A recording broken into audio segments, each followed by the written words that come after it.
For years, the insipid leadership at the center in New Delhi ensured that the strategically important archipelago of Andaman and Nicobar Islands, situated at the juncture of the Bay of Bengal and the Andaman Sea, remained a dormant landmass.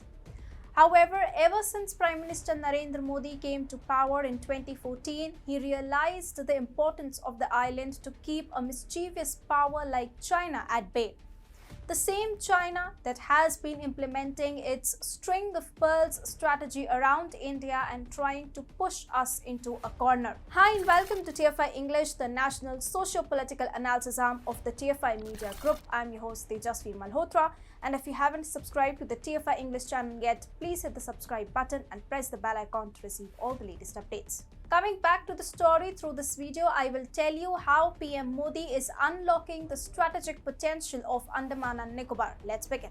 Andaman and Nicobar Islands chain is a huge force multiplier for India due to its geographic location as it connects South Asia with Southeast Asia. The northernmost point of the island chain is merely 22 nautical miles from Myanmar, while the southernmost point is only 90 nautical miles away from Indonesia.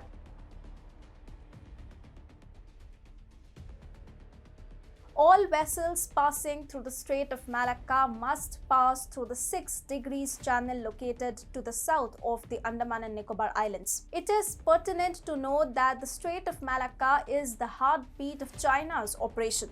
Over 80% of China's oil supplies pass through the South China Sea via the Strait of Malacca, and the growing Indian presence can hamper China's plan of world domination as its hydrocarbons supply from the Middle East lies in jeopardy if it makes any sudden moves in the region. You see, controlling Andaman and Nicobar Islands essentially means controlling China's economy. And as reported extensively by TFI, China's agitation in the region is palpable because New Delhi has actively started militarizing areas near the strait.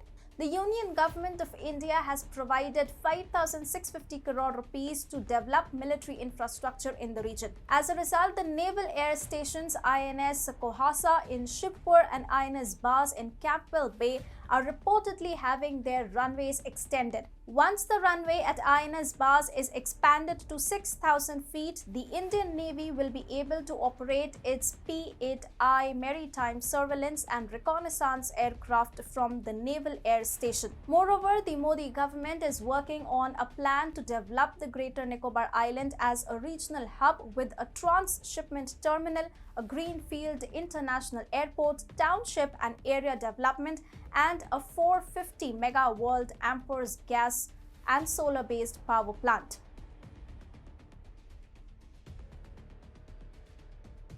Apart from the aforementioned naval stations, India is also developing a deep-sea port in Indonesia's Sabang. Not far away from the islands, the port will bring India close to the Strait of Malacca and nullify the increasing Chinese presence. Moreover, with India having excellent relations with its Quad partner Australia, if push comes to shove, it can use Cocos Island as a military base under the Mutual Logistics Support Agreement. Cocos Islands, an Australian Indian Ocean territory, is situated southward of the Andaman and Nicobar Islands and alongside the US-controlled Diego Garcia Island, gives India the wood over China. Apart from enhancing India's presence in the vast Indian Ocean, it plugs a major loophole when it comes to India's situational awareness in the Indian Ocean region. Mutual use of Cocos Islands in the Australian external territory can correct these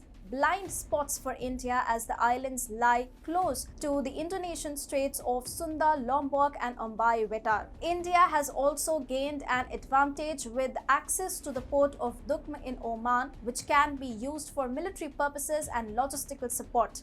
The Chabahar port, which is yet another strategic point located on the southeastern coast of the energy-rich Iran, also gives India the opportunity of expanding its footprints and countering China's hold on Gwadar port. When you draw a hypothetical line through these islands, it effectively cancels out China's string of pearls strategy with the double fishhook strategy. Additionally, fighter jets like Sukhoi 30 MKIs as well as long-range maritime patrol Poseidon 8I aircraft frequently operate from the island cluster but are not stationed there as of now. If the change in plans regarding Andaman and Nicobar Islands leads to any fruition, then these beasts could be stationed permanently in the region and China in particular will be miffed.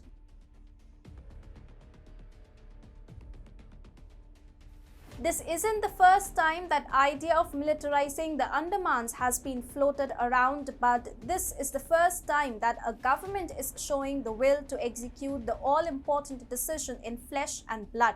The previous governments used to be wary to not miff China and also the smaller countries like Indonesia and Malaysia who would have been alerted by the military in their neighborhood. However, the Galwan Valley incident made the defense establishment re-examine the island's role as India's crucial military outpost that overlooks China's critical sea lanes, transporting the bulk of its crude oil imports and other trade through the Malacca Strait. The expanding Chinese presence and build-up in the Indian Ocean region had always been a cause of worry for the experts. But with India strengthening its foreign relations and now militarizing Andaman and Nicobar Islands, the dynamics of the region are surely changing. India is no longer a mere spectator. The country is now making use of the advantage that the archipelago offers to India, and consequently building up military infrastructure in the region is the first step towards strengthening India's presence in the region.